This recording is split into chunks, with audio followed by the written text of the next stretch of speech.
Dans cette vidéo, nous allons voir ce que c'est qu'Anaconda et je vais vous donner une orientation en ce qui concerne son installation. Alors, Anaconda, c'est une distribution qui intègre des langages de programmation parmi lesquels Python. Alors, pourquoi nous choisissons d'installer Anaconda? C'est que la plupart des bibliothèques qui sont utilisées sont déjà installées ici dans Anaconda.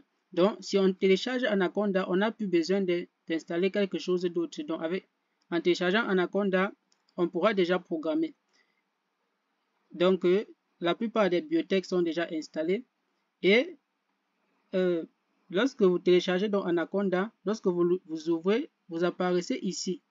Ce qui va nous intéresser ici, c'est, vous voyez qu'on a R, on a d'autres trucs, mais ce qui nous intéresse ici, c'est Jupyter Notebook.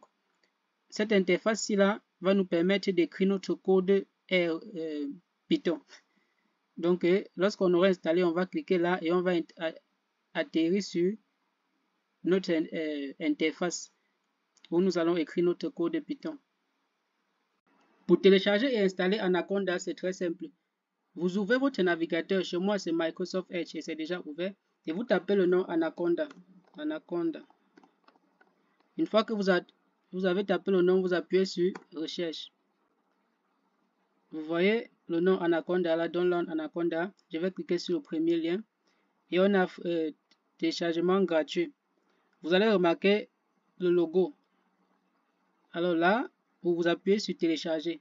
Moi, je ne vais pas télécharger puisque j'ai déjà l'application. Mais le processus est très simple. Vous appuyez sur télécharger, ça va directement télécharger. Ensuite, vous cliquez sur le fichier qui a été téléchargé et vous suivez la procédure pour installer. C'est très simple. Après avoir téléchargé Anaconda, vous devez l'installer afin de pouvoir l'utiliser. Et nous allons voir la procédure d'installation sur Windows. Pour ceux qui ont un Mac, la procédure est plus ou moins la même.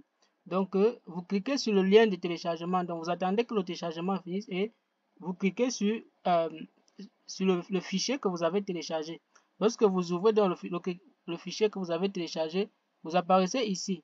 Et là, on va vous proposer l'endroit où Anaconda va être enregistré dans votre ordinateur. Va être installé dans votre ordinateur. Si vous voulez accepter ça, vous appuyez simplement sur Next. Si vous voulez changer, vous appuyez sur Browser et vous allez pouvoir changer. À la fin, vous appuyez sur Next. Lorsque vous appuyez donc sur Next, vous allez arriver ici. Et là, vous allez voir, vous cliquez simplement sur Installer. Lorsque vous allez cliquer sur Installer, vous apparaissez ici et vous appuyez tout simplement sur Next. Après avoir appuyé sur Next, vous allez avoir ceci. Alors là, vous voyez, après une installation réussie, vous verrez la boîte de dialogue. Merci d'avoir installé Anaconda. Donc, vous allez voir cette boîte de dialogue ici. Et lorsque vous voyez ce message-là, ça veut dire que l'installation est réussie. Vous appuyez simplement sur Finish.